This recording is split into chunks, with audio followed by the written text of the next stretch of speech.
Alhamdulillah wa syukurillah wa la hawla wa la quwwata illa billah. Salatu wassalamu ala rasulillah wa ala alihi wa sahbihi wa wala. Rabbi shrah li sadri wa yassir li amri wa hlul 'uqdatam min lisani yafqahu qawli. Allahumma faqihna fid din wa 'allimna ta'wil. Allahumma zidna ilman nafi'an wa rizqan thayyiban wa amalan mutaqabbalan. Amma ba'du, Bapak Ibu yang dirahmati Allah, alhamdulillah kita bisa berkumpul lagi menjalankan salat maghrib lagi, berjamaah lagi, dan kemudian menuntut ilmu lagi agar kemudian Allah menjaga iman dan Islam kita jangan sampai luntur, apalagi sampai pergi. Bapak Ibu yang dirahmati oleh Allah Subhanahu wa taala, kemarin saya lihat video tentang ibu-ibu yang dia ngajinya sama seorang habib. Ya, ini bisa habib, bisa ustaz, bisa apa mawon gitu. Dan kemudian ibu-ibu itu bertanya sama si habib itu, "Habib, kita dalam sholat kan mendoakan Nabi Muhammad SAW dan para sahabatnya terus menerus. Buktinya ini yang Allahumma sholli ala Muhammad wa ala ali Muhammad kama shallaita ala Ibrahim." Bahkan kita juga mendoakan Nabi Ibrahim terus menerus setiap hari 5 kali. Tasawute 2 kali, ya 2 kali. Yang 2 kali itu maghrib, isya, zuhur, asar, loro ping 4, 8. Sing tasawute sekali niku namung subuh 9 ping 5, petang 10, boten 5 tetep 9 niku. Sehari 9 kali kita mendoakan Nabi Muhammad SAW. Dan itu saya sudah melakukan puluhan tahun. Nah, ibu itu bertanya, kenapa kita kok sholat hanya mendoakan Nabi? Nah, ibu itu kok bingung. Dia mengatakan, kalau saya tidak pakai kok iman gue. Nah, Bapak Ibu dan Allah Subhanahu wa taala, akhirnya orang itu pun mencari iman yang lain, murtad. Gara-gara satu pertanyaan itu aja yang ditanyakan kepada orang yang tidak bisa menjawab. Ya, artinya ini bukan karena Habib bodoh atau seorang Habib itu bodoh, enggak. Maksudnya bisa jadi ustadz di orang patek dong, atau mungkin guru ngaji orang patek dong gitu. Maka ketika pengajar yang mungkin belum bisa memberikan jawaban buat jenengan, maka jangan tiba-tiba terus menyerah, tanyakan lagi pada yang lain. Tanggal boleh sana sih, insya Allah nanti tetap akan ada orang yang bisa jawab. Padahal Bapak Ibu yang dirahmati Allah Subhanahu wa taala, yang namanya sholat niku, dengan niku nek duduk di antara dua sujud kan salah satu doanya kan Rabbi firli. Berarti ini kan mendoakan dengan piyambak, gitu. Kemudian di tasawuf niku kan dia tadi nanyanya langsung sholawat, padahal sebelumnya ada at-tahiyatu lillah wa shalawatu wa thayyibat. Assalamu alayka ayyuhan nabi wa rahmatullahi wa barakatuh. Assalamu alayna wa ala ibadillah sholihin. Salam keselamatan buat kita, kami, dan hamba-hamba Allah yang soleh. Berarti yang doa kawai dewi juga, gitu. Nanti juga Rabbi firli warhamni warzuqni wahdini wa'afini wajburni. Nah, itu juga kepada dirinya sendiri. Makanya Bapak Ibu yang dirahmati Allah Subhanahu wa taala, belum lagi nanti nek sujud setelah dengan doa subhana rabbiyal a'la, subhana rabbiyal a'la, subhana rabbiyal a'la, kok imamnya dari bangkit dari sujud, dengan bisa nambahin doa buat diri dengan sendiri. Misal Rabbana atina fid dunya hasanah wa fil akhirati hasanah, atau yang lain bisa. Mungkin saat dari salam, misal imamnya salamnya kesuwen, dan dengan setelah innaka hamidum majid, dengan bisa berdoa untuk dirinya sendiri. Allahumma a'inni ala dzikrika wa syukrika wa husni ibadatik. Allahumma inni a'udzubika min adzabil qabri wa min adzabil jahannam wa min fitnatil mahya wal mamat wa min syarri fitnatil masiihid dajjal. Atau doa yang lain, Rabbana atina fid dunya hasanah. Masih banyak tempat di mana kita bisa berdoa di sholat itu. Sehingga kalau dikatakan sholat itu mendoakan Nabi dan sahabatnya tok, nah itu jelas keliru gitu. Sangat keliru. Makanya Bapak Ibu yang dirahmati Allah Subhanahu wa taala, yang pentingnya belajar dan belajar pada sumber yang baik agar hasilnya baik. Nah, akhirnya begitu kesimpulannya, paling gampang ganti agama. Nah, Bapak Ibu yang dirahmati Allah Subhanahu wa taala, nanti ada lagi kemarin saya dapat lagi video. Jadi sekarang tuh Indonesia sudah mengakui aliran kepercayaan. Jadi agama itu selain 6 itu Islam, Kristen, Katolik, Hindu, Buddha, terus Konghucu, ada aliran kepercayaan. Dan KTP itu kepercayaan kepada Tuhan Yang Maha Esa. Ada tulisannya penganut kepercayaan. Ini penganutnya itu ya. Penganut kepercayaan kepada Tuhan Yang Maha Esa. Itu yang sudah saya lihat itu enten 2 yang pakai nama, satu Sabto Darmo ya salah. Sabto Darmo Sabto ya. Nah, itu sholat ya. Tapi sholatnya mboten ngangge berdiri takbiratul ihram, langsung duduk. Tak praktek sisan ya kemarin. Langsung duduk. Duduknya dengan sekali gitu. Terus bariku terus sujud 2 kali. Botennya kan sujud. Aku ra iso ketemu.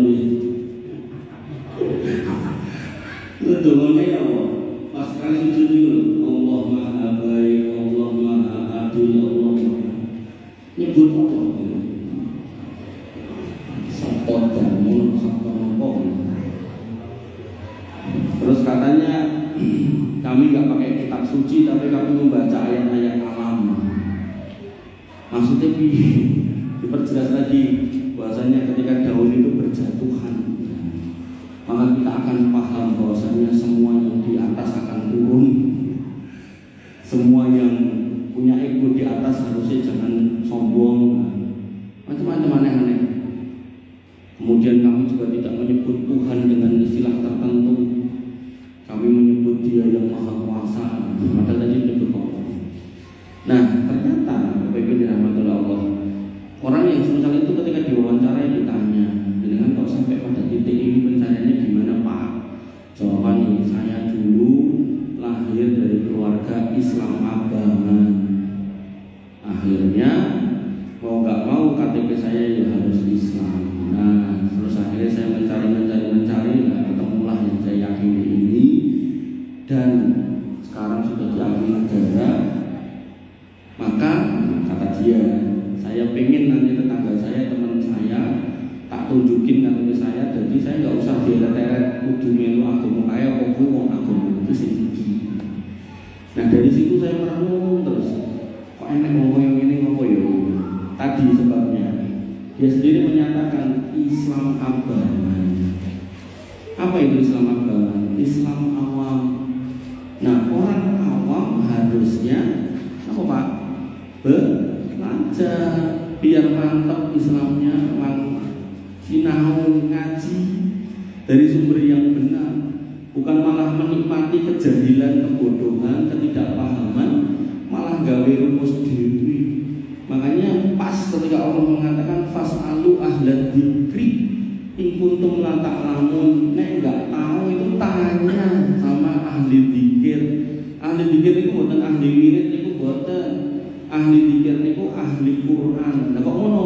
Allah berfirman inna nahnu nazzalna dzikra wa inna lahu lahafidun. Sing jenenge adzikra kuwi sing ngedokke aku sing jaga kata Allah. Lah adzikra niku napa? Quran. Ramene ahli dzikir niku ahli Quran, orang yang tahu ayat itu maknanya apa. Inggih menika melalui wasilah majelis ilmu.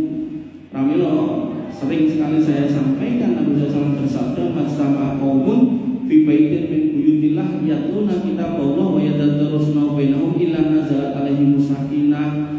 Suatu kampung itu kalau warganya masih mau ngumpul di masjid tuh. Nah sing mau kan semedine ngisor witrine, ngisor pinggir kali, ngendi-ngendi ngomong diparani setan lho, berarti aku mesti dikei weruh, dikei wahyu ngoten niku. Nah, maka selama penduduk satu kampung itu masih mau masuk masjid majelis dan di dalamnya dibacakan Al-Quran, dipelajari isinya, ilana jalan alaihi sakinah, tenang hatinya, nggak akan gelisah. Wong sholat itu kudu tenang kok gelisah, berarti yang salah orangnya bukan sholatnya. Wong kudungan kok maling ya, berarti salah bukan kudungnya, orangnya. Makanya ketika sudah Harusnya dikuatkan lagi Islamnya, bukan malah dinikmati abangnya gitu. Akhirnya kemana-mana bilang Islam abangan, timbang Islam abangan tak agama sing liya wae. Jadi keliru. Makanya merubah dirinya menjadi agama yang lain salah, terus mencari rumus sendiri dalam beragama itu salah. Wong agama niku pun enten, kantun derek. Nah, kembali ke tema kita Bapak Ibu yang dirahmati Allah. Saya sampaikan tadi itu karena saya sedih aja ada orang yang seperti itu. Nah, kula berharap jenengan ampun ngantos mekaten niku. Pramila jenengan nek boten ngertos napa kemawon badhe tanglet, mangtanglet. Nah, ora. Kowe nek pengajian rampung mesti sadar Mas nang nggih. Nomor kula enten mangtanglet Pak Kuat niku nomor kula enten nang nggih. Enten sing butuh HP. Jenengan nomor kula. Lo paling 081 ora sing gua HP. Tak es kula niku teng pundi tak tawake nomor kula. Karena saya itu paham bahwasanya saya itu bisa mendatangi panjenengan itu seminggu sepindah. Niku menek kula mboten enten napa-napa, enten alangan nggih malah bolos gitu. Makanya saya tawarkan dulu nomor kula. Teng pundi-pundi kula tawake. Makanya kula teni dhewe niku WA. Kula jawab, mesti kula jawab. Nggih. Nah, jenengan cinta kok napa-napa malah ketemu kula. Betul, nomor kula. Betul. Nanti betul, betul. Nggih mangkang Pak Kuat. Nggih. Bapak Ibu dirahmati Allah Subhanahu wa taala, kembali ke tema. Termasuk urusan anak itu sudah ada aturannya di dalam agama, tinggal kita nonton, tinggal kita ikuti. Kita sampai di tema mewaspadai fitnah pada anak, ada potensi kebaikan atau petaka atau kejelekan.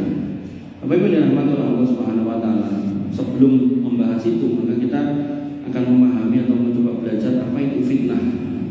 Nah, fitnah dalam bahasa kita kan orang ngomong sesuatu yang gak benar tentang kita. Jadi orang nyolong diomongin nyolong, nah jadi itu namanya fitnah. Nah, tapi dalam syariat maka istilah fitnah itu adalah berkaitan dengan ujian, cobaan, godaan yang bisa menggoyahkan iman. Nah, ini fitnah itu ada dua, fitnah syahwat. Orang Jawa itu nyebutnya moni-moni, main wedok mentem, itu syahwat. Nah, yang kedua fitnah syubhat, yang saya contohkan di depan tadi fitnah syubhat. Fitnah syubhat. Terus Islam itu bener bareng. Jadi kalian itu kudu baiat kalau imamku, orang selamat, itu subhat namanya. Orang yang terkena subhat gitu. Makanya Bibi dirahmati Allah bahwa juga demikian. Fitnah sekali lagi ada dua, syahwat sama subhat. Kalau yang urusannya nafsu itu fitnah syahwat, yang urusannya kerancuan dalam beragama itu subhat. Nah, terkait dengan anak, Allah Subhanahu wa taala berfirman pada Quran surat At-Taghabun ayat 15, "Innama amwalukum wa auladukum fitnah." Sesungguhnya hartamu dan anakmu itu cobaan, fitnah buat kamu. Fitnah niku pripun? Nek sing nglakokke bener, sing nyekel bener, sing nata bener dados ganjaran, nek boten leres alias klentu nggih mung panen dosa. Paribasane ngeten, putra jenengan nyuwun motor, betul. Bu, Pak, kok motor? Bapak nggih sekolah. Oh ngono. Lah kok janjimu ning Bapak Ibu apa? Nggih mungkin kula nek jenengan pundhutke motor insyaallah kula tambah rajin rengenge tambah sae. Nek motor niku janjine mentukoke. Tapi nek rawane janjeni nek kula rasa ditukoke ben modal nomor angkot niku. Nah, musake Mas, biyen wis tekan jam kula cilik wis tekan musak. Nah, dadak sakniki alasane ra tekan. Nah, tenang. Karena janji ngoten niku ndak ada perjanjian ngoten niku akhirnya yang terjadi ditukoke. Tulane tambah kado, tambah ramule, tambah rasopun. Penjaten niku enten are niku 5 dino ramule. Nanti wis dilaporke polisi wis di mungkin yang itu. Wis disetting grup jebule dolan. Dolane tambah kado. Nek urip nek ana kancane dhewean. Wong sulung. Niku mboke terus meh golek kula ning dereng nemoni. Tapi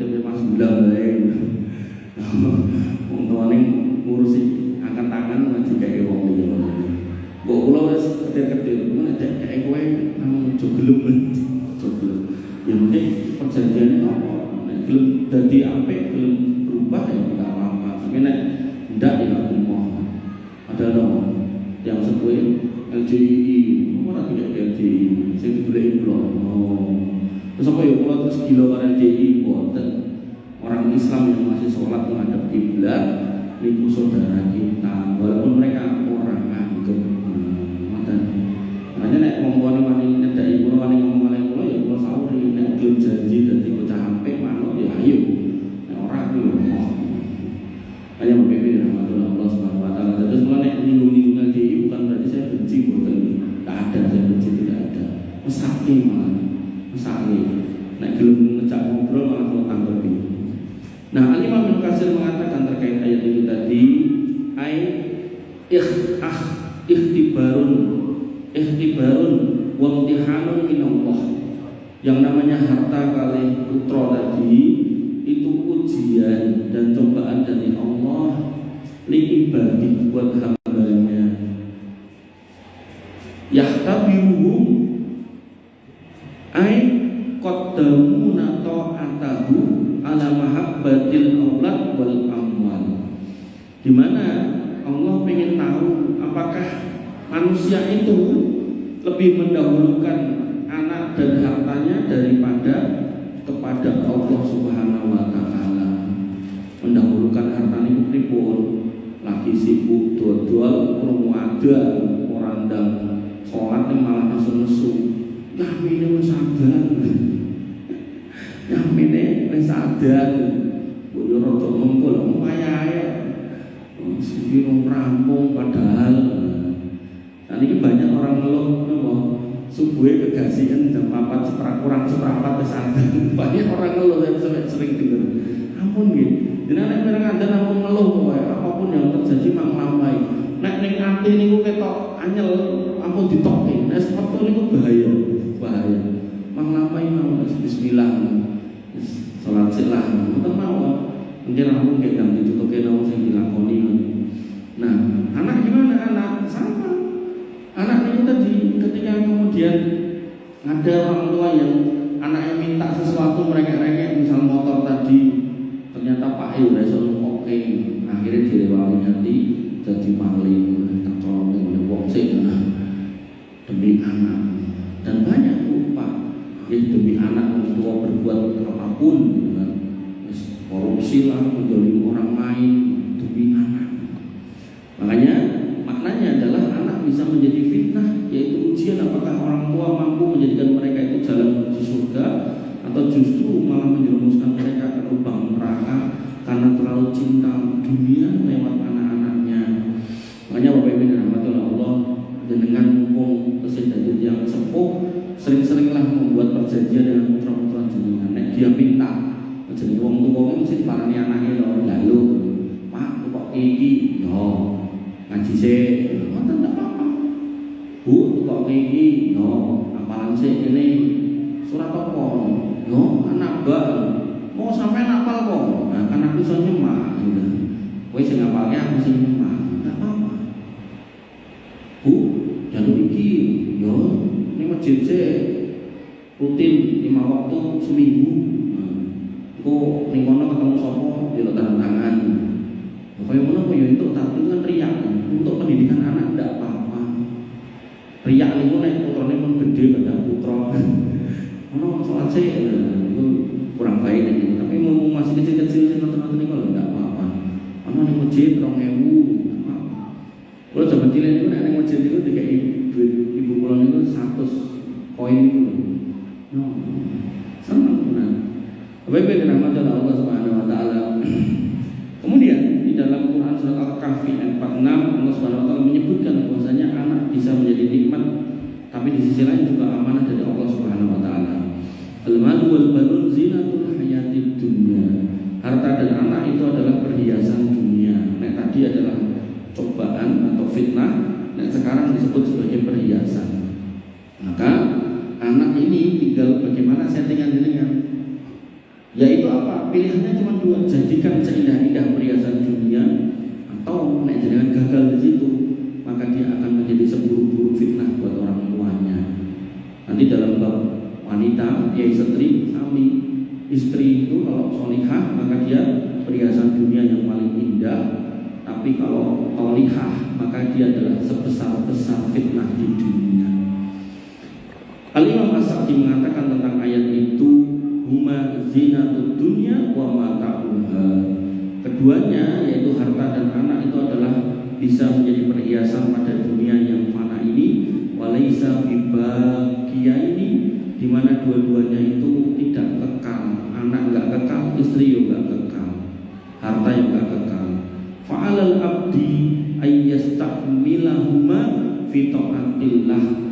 Maka seorang hamba yang baik harusnya mendesain, men-setting harta dan anaknya menjadi wasilah taat kepada orang tuanya. Kalau kayak contoh, ketika misalnya dengan nanti sudah sepuh, bahkan tidak bisa jalan, bahkan butuh untuk dikanti, diterke, diboncengki, padahal dengan nek sepuh misal pengen yo mung ning masjid, mau gandeng laku wis kangelan misal. Kalau tulung putrane lah, putrane enggak soleh, le terkena ning masjid saurane moh. Tapi nek niku putra soleh, niku dereng jenengan kengken menentosi ten Jawi, menentosi ten Budi, mungkin motor niku dicepake.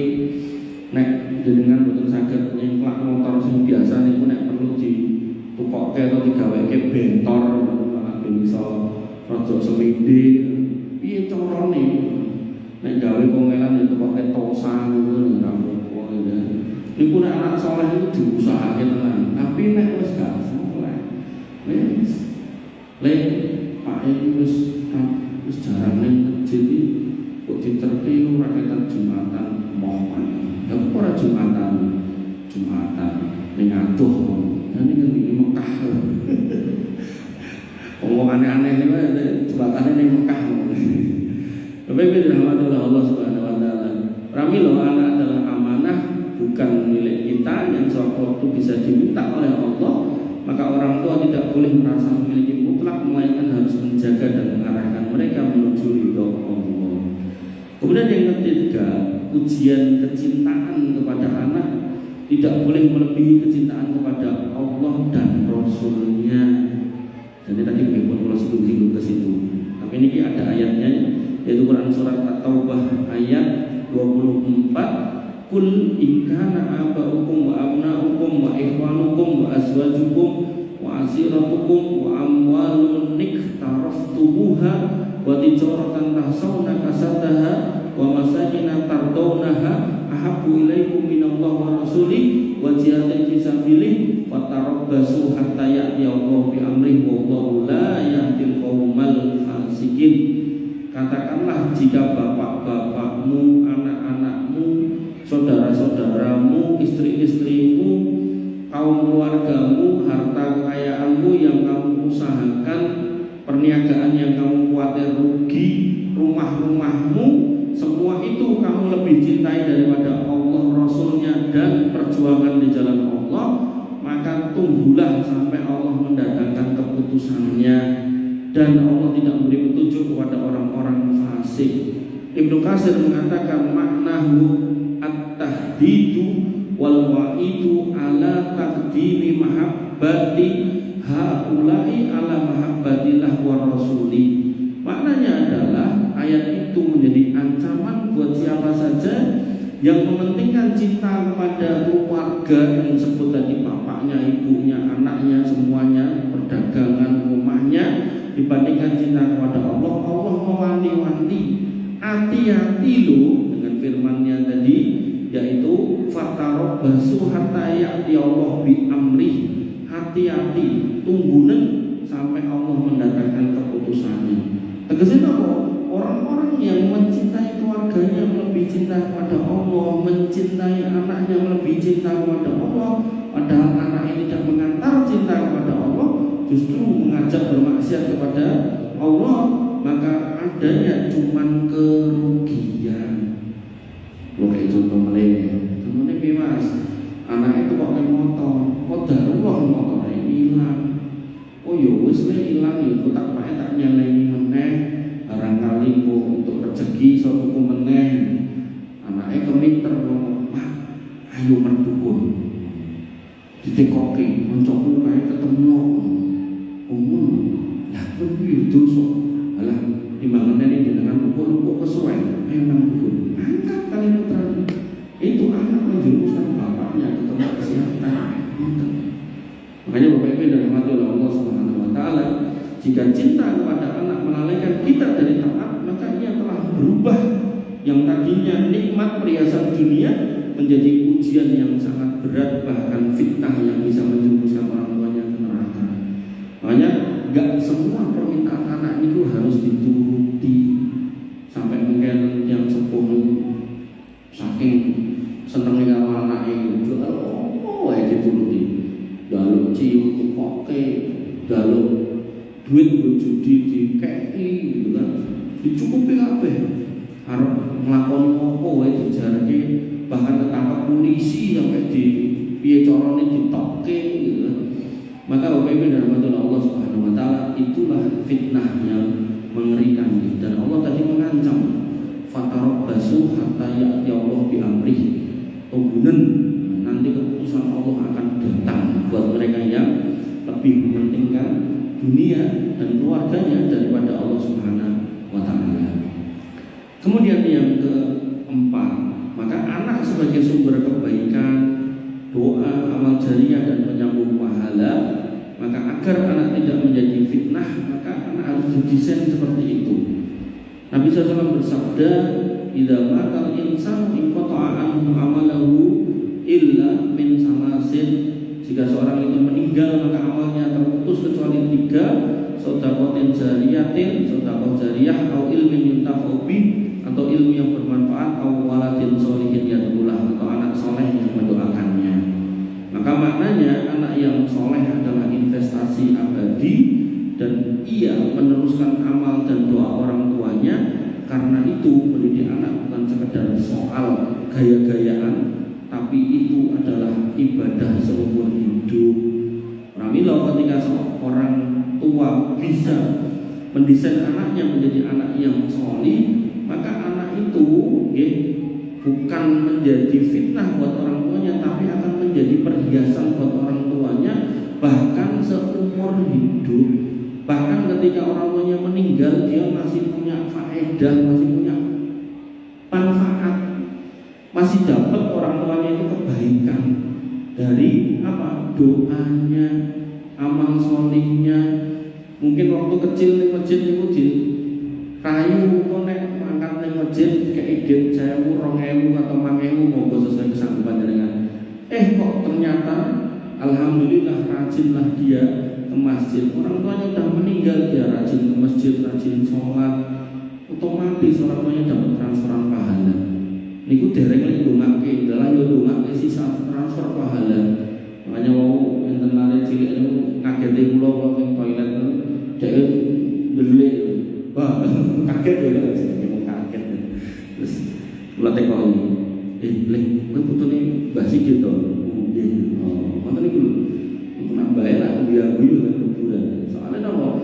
Putune kayaknya jane masjid terbiasa. Bae mboten enten putune jeneng masjid. Ngoten.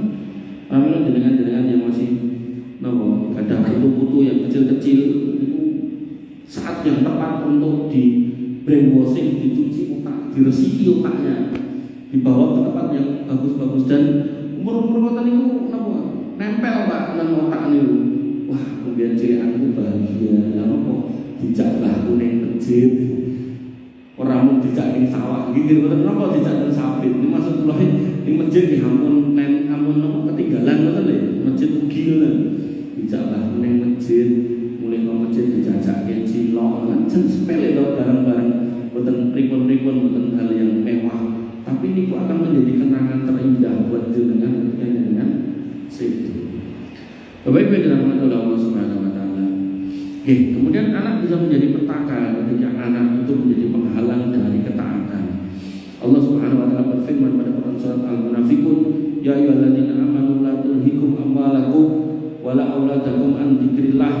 Hai orang-orang yang beriman, jangan sampai harta dan anak-anakmu menjadikan kalian lalai dari mengingat Allah. Al-Imam Al-Qurtubi mengatakan dalam tafsirnya, dia berkata, "Ahallahu ibadahu an antas ghalahumud dunya wal auladu an ta'atih. Allah melarang hambanya agar tidak sibuk oleh dunia dan anak-anak sehingga lalai dari ketaatan. Maksudnya anak bisa menjadi sebab seorang itu meninggalkan sholat, maka jangan sampai dengan manut putrane.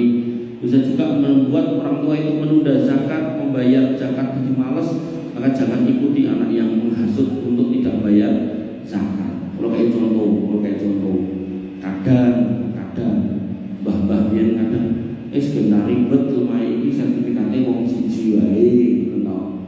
Terus singkat cerita, itu bersaudara 5 misal. Meninggallah itu si mbah itu, lalu ini yang megang sertifikat ini putranya pun gede. Ceritalah kali putranya, wah ini Pak yang ngurus pecah lemah ini, loh, sing pundi Pak? Lah iki kita sing dinggoni iki. Kok pecah kenapa? Lah ini kan gone mbahmu. Ning kono jek enek hake Pak Lekmu, Pak Demu, Budemu, Bulekmu. Alah, mungkin nek pecah dadi sempit to Pak. Lha piye kok hake mereka wis usah. Wis ben mereka wis sugih. Wis do rumah dhewe. Ini jenengan mawon. Anak menghasut orang tua untuk tidak membagi apa yang menjadi hak saudaranya. Dilakoni karo pake bener yo. Dadi ombo. Nang ngerti yo bar iku dikai loro mati dol kabeh. Makanya saya sering katakan di mana-mana yang namanya warisan itu nek mboten dihitung dengan bener niku mboten marahi sae, malah membuat jadi jelek sehingga nanti akan habis. Makanya ketika Allah mengatakan wa yamhaqullahu riba wa yurbi shadaqah. Wong ki nek sedekah hartanya malah dikembangkan, tapi nek berbuat riba maka hartanya akan dihapus, dihilangi sithik-sithik sampai entek. Maka itu konteksnya memang riba, tapi bisa dikiaskan tentang riba itu kepada warisan. Orang-orang yang main-main dengan warisan, tidak mau memberikan hak saudaranya, niku cepat atau lambat habis. Nek boten pada yang megang yang pertama nih anak putune entek. Boten bakalan ketok kasih sinten. Makanya Bapak Ibu dirahmati Allah Subhanahu wa taala, ketika jenengan punya anak-anak yang mendorong orang tuanya untuk berbuat jelek, maka nasihati dia. Wis, entuk. Kowe kok omongan elek iki hake wong liya, entuk. Lho, lah terus jenengan niki lemahmu 200 meter ditundiko itu 50-50 wis ben. Aku manggon sithik ra apa ning berkah dimana manggoni lemah wong liya ombo ning ditunggonku. Makanya berpindah kepada Allah Subhanahu wa taala nggih. Kemudian yang keenam, kesalahan orang tua dalam mendidik anak sehingga menjadi sumber fitnah. Yang pertama, yaitu karena terlalu memanjakan anak sehingga mereka lemah iman. Subuh-subuh dengan caket umum putrane ra dibuka. Lah putrane ra dicangking Pak, mesake Mas, kesel wong bengi koyone jam 1 lagi mulai. Jam 1 lagi mulai kek nopo? Ngomongnya sih ngerjake tugas nopo kan jam 1. Terus bendino meneh sing jelas kula niku nek mangkat ngisi pengawasan ing Solo lewat Salatri Adi niku nek tujuane misalkan ngolah tengah subuh ing mriku berarti sak dereng subuh niku sak dereng subuh niku jeneng trecek cah nono. Nah nek niku dilakoni bendino terus kerja kelompok nopo niku. Banyak Bapak Ibu dirahmati Allah, ketika dengan seolah-olah sayang sama mereka, ngeman, gugah, ini malas, akhirnya yang terjadi mereka jadi keras hatinya. Sama masalah subuhan jam itu, bapakku yang rata kaya aku, ngoten. Mungkin nanti tua ya ngoten ini. Pramila yang tentunya ini di bawah memberi saja kalian itu. Wah subuh saya jam 4 kurang seperempat ya mas. Dia nggak dipon. Wah aku ya jadi ngantuk, ya kemulan meneng, tangis setengah 5 lagi sholat subuh loh. Ceritanya salah gitu. Ya bisa jadi kan zaman dulu itu nggak dibuka karena bapaknya. Cuma nek dirutin sama bapaknya dibuka misalnya setengah 8 ya. Oleh tangi sama tahajud enak. Mungkin subuh itu benar-benar setelah ini. Tapi nek nggak dibiasakan subuh tangi, wah angel. Sing Pak, menawi sengingi metu. Ini sengingi metu niku nek disengaja, niku berarti sholat subuhnya udah keluar dari waktunya. Sudah tidak boleh lagi sholat. Niku nek cara benar itu jalan malah beneran rasa sholat. Boleh. Kita seorang muslim ketika ngerti kayak gitu tuh ya harus perbaiki, bukan malah beneran. Ayo Bapak Ibu dan Allah Subhanahu wa taala. Kemudian yang kedua, jangan orang tua menanamkan tentang tauhid sejak dini. Sehingga anak itu tidak ngerti ada masalah sithik. iki mau enek iki lho. Enek apa jenenge manuk iki lho. Ana apa? Burung hantu. Oh kuwi jati lho, bukan wong mati. Cilik-cilik kan biasa ngomong niku. Lah soalnya apa orang yang sepuh mboten dong nek niku mentu. Mboten leres niku. Dadi mengkait-kaitkan kematian dengan burung, dengan tanda-tanda alam itu mboten leres mentu. Makanya kalau ingin Raja Solo meninggal itu loh, kemudian ada yang ngomong, wah ini damai mandek-mandek ini sedih buru-buru rajanya mati. Boten, buktinya rajanya dipendem ya tetap udan ya. Makanya tidak ada kaitannya. Dan dulu ketika putra Nabi SAW yang namanya Ibrahim meninggal, itu terjadi gerhana bumi kali bulan itu. Matahari ditutupi kali bulan sehingga mataharinya rakyat. Terus sebagian orang berpendapat, wah ini guru-guru Ibrahim meninggal. Kata Nabi SAW, inna samsa wal qamara ayatani min ayatillah la yahtasifani limauti ahadin aw li hayati. Sing jenenge matahari karo bulan kuwi tandha kekuasaan Allah, ora enek kaitane karo matine sapa utawa laire sapa gak enek.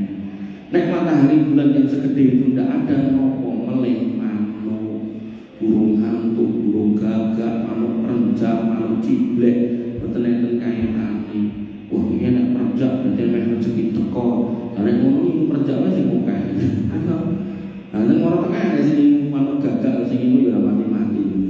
Bogile malah manuk sing mati. Makanya pemimpin rahmati Allah, ngoten niku naminipun tatutur.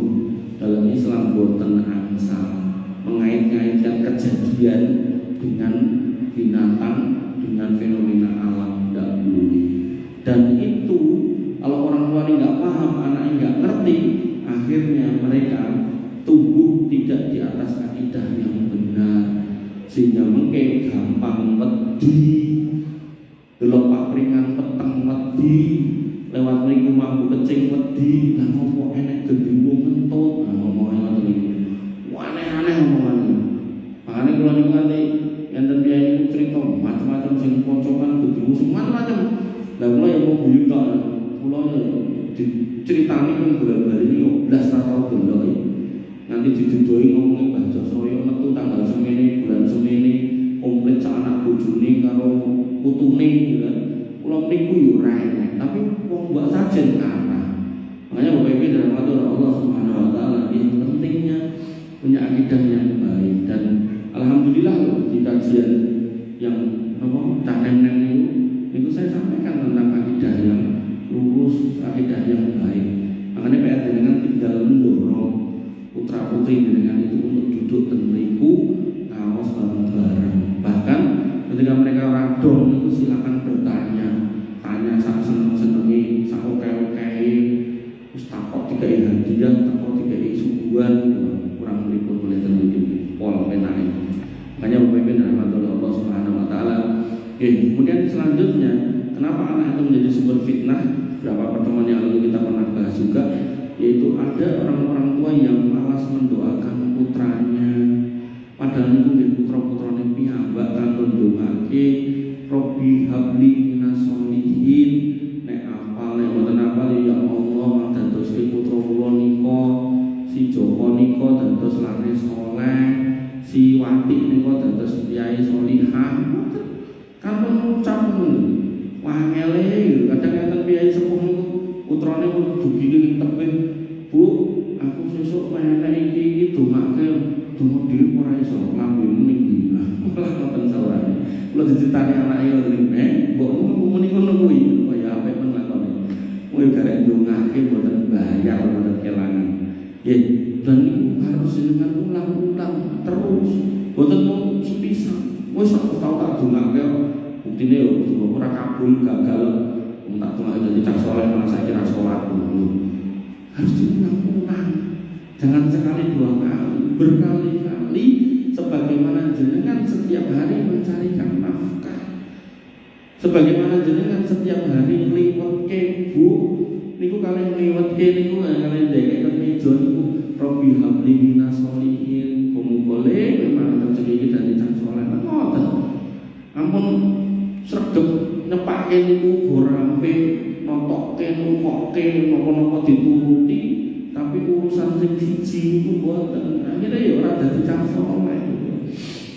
Bapak Ibu dirahmati Allah Subhanahu wa taala. Nah, semua itu terjadi karena orang tuanya sibuk urusan dunia sampai nggak ada urusan agama. Makanya dalilnya ini sama dan akan terus sama sampai kapanpun dalilnya niki yang harus dengan ingat-ingat ku anfusakum wa ahlikum naro. Jagalah dirimu jangan sampai nyemplung neraka. Anak turun jenengan nggih ugi mekaten. Saya selalu nyontohkan ketika jenengan angsal berkatnya teniki niku aja didahar iman mergo kelingan lare teng omah, maka nek jenengan saged iman manganan teng donya dikilare teng omah, mang emut-emut bocah niku nek salah sing ramut mengke papan panggenane klentu ora nang surga ning malah ning neraka. Napa jenengan boten mesake? Mengke bengok-bengok teluk-teluk Pak tulung ya. Napa saged kita nulung kalau kesalahan yang tidak terampuni? Napa berbuat kesyirikan misal. Saat ini gunung Kukus lagi rame.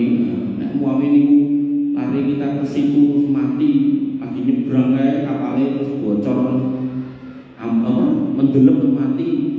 Dia tulung-tulung berkali-kali di akhirat tidak akan kita bisa tolong. Boten saged karena itu dosa kesyirikan. Makanya Bapak Ibu dirahmati Allah Subhanahu wa taala, untuk dunia aja kita bisa noto, bisa bagi, bisa menake, maka akhirat dengan juga harus punya bayangan. Berarti anakku, bojoku, keluargaku, yo sampeyan kudu ketemu ning kono tur kudu bareng-bareng mlebu surga. Ora entuk pisah. Dan usaha itu mau nggak mau namung ten dunya mriki. Boten saged diusahake ten niku boten saged. Dalam sebuah hadis qudsi Nabi SAW menyebutkan, Allah bertanya kepada orang kafir, wong kafir, kowe kuwi lho nek tak kei dunya utuh, terus tak kei semisal kaya kuwi.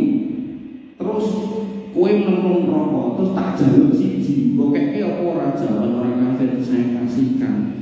Lho kowe biyen zaman ning dunya, aku gak njaluk kabeh, aku mau njaluk sithik imanno, gitu. Kemudian ibadah, engko nek pasti diwancine zakat, bayar zakat kan sithik. Zakat itu namung 2,5%. Nah, nek wis kuwi mlebu surga, tapi saiki telat kabeh. Wis ora enek. Makanya saya dulu pernah belajar teknik lingkungan di UI niku ada kata-kata gitu. Kalau di dunia ini air itu sudah enggak ada kecuali cuma sak gelas ngeten iki. Maka orang yang paling kaya sak dunia niki yang paling sugih itu paling akeh. Niku dia siap melepaskan setengah dari hartanya demi membeli air segelas. Makanya orang kafir pun ketika dikatakan tadi di dalam hadis qudsi itu kalau dia diberikan dunia dua utuh kabeh dengan ngepek plus siji, kemudian dia akan diselamatkan dari neraka dengan syarat diberikan atau diminta satu, dia akan lepaskan. Tapi tidak telat. Allah mengatakan dalam hadis qudsi itu, kowe biyen tak jaluk sithik kok ngomong. Sithik wae. Imano, sholato, terus pas bayar zakat jaluk sithik. Tur nek bahasa zakat ini kan boten kemudian duitnya maboten langit toh. Tetap kembali kepada fakir miskin yang mana itu mereka adalah manusia, yang mana mereka adalah orang-orang yang hidup di dunia. Bisa saudaranya, bisa tetangganya. Maka Bapak Ibu dirahmati oleh Allah Subhanahu wa taala, seorang anak menjadi fitnah bagi orang tuanya memiliki tanda. Yang pertama, anak itu membuat orang tuanya lalai ibadah. Orang tambah sering ibadah malah tambah ngalang-alangi untuk ibadah, itu berarti anak yang menjadi fitnah. Kemudian yang kedua, menjadi alasan untuk melanggar syariat. Tadi ujungnya warisan hidup ini malah ngalang-alangi ngedum. Nah, itu anak yang enggak benar. Kemudian yang ketiga, mendorong orang tuanya untuk mengejar-ngejar dunia sampai lupa akhirat. Seneng nek wong tuane kerja terus gak sholat, seneng nek wong tuane kemudian dagang terus gak istirahat, seneng kalau orang tuanya berjibaku dengan dunia. Alhamdulillah ketika panjenengan mendapati kok ada anak wong tuane lagi sergep-sergep, misalnya jenengan lagi sergep-sergep teng saben napa teng toko, kemudian putra jenengan Pak nggo endel riyen iki pun ajeng magrib. Ampun nesu wae nang sawah diparani anake putune malah nesu. Lagi macul diparani niki pun suruh Mbah pun ajeng magrib kok mundur setengah jam melih adzan cekap diresik-resik siram kedane remen nek enten putra putu ngoten niku ampun nesu Ini macul enak yo sore orang panas. Berbeda dengan Allah Subhanahu wa taala. Kemudian yang paling parah adalah ketika anak itu dinasihati susah, maka berarti itu anak itu menjadi sumber fitnah buat orang tuanya. Nah, jadi pun ada dari 10 menit ya. Bagaimana para nabi dan para salaf menghadapi ujian fitnah putranya? Nabi Nuh alaihissalam disebutkan dalam Quran surat Hud ayat 45, Rabbi innani min ahli wa inna wa'dakal haq. Ya Rabbku, sesungguhnya anakku itu keluargaku dan janjimu itu benar. Jadi Nabi Nuh itu saking sayangnya sama putranya yang balelo, Nabi Nuh itu berdoa kepada Allah supaya dimaafkan ini putranya dengan kalimat Rabbi ya Rabb inna bni min ahli likulare kulo, anak turun kulo, anak biologis kulo, wa inna wa'dakal haq, tapi nggih janji jenengan bakal ngeleleke wong murtad wong kafir-kafir niku nggih tenan terjadi. Nah, maka pelajaran yang bisa kita ambil pada Quran surat Hud ayat 45 ini nopo? Bahwa Nabi Nuh diuji dengan anaknya yang kafir. Namun beliau tetap teguh di atas akidah yang benar. Ujian anak bukan tanda kehinaan tapi tanda keimanan. Jadi bukan kemudian Nabi Nuh ini untuk putrane dan tetap beliau berpegang pada kebenaran, tetap berusaha putrane, dalam putrane ragil melu wis. Tapi yo Nabi berusaha untuk meminta kepada Allah tapi tidak boleh. Makanya Bapak Allah Subhanahu wa taala solusi agar kemudian anak tidak menjadi fitnah yang pertama adalah kita doakan putra-putra kita sebagaimana para nabi mendoakan putranya, Rabbi ja'alni muqimah shalah wa min dzurriyyati. Ya Allah, mangdadoske kula piyambak niki sebagai orang yang menegakkan sholat termasuk juga anak-anak saya. Jadi berdoa untuk kebaikan dirinya dan anaknya. Kemudian yang kedua, menanamkan akidah yang benar. Hanya aku orang mudeng, berarti orang tuanya juga harus belajar. Nah daripada nanti dengan juga belajar terus ngajar mungkin kleru-kleru, nah pas belajar itu putrane dijak. Nah nek kok gak melu dirayu. Nah ini gelem ngangge dhuwit digolekke.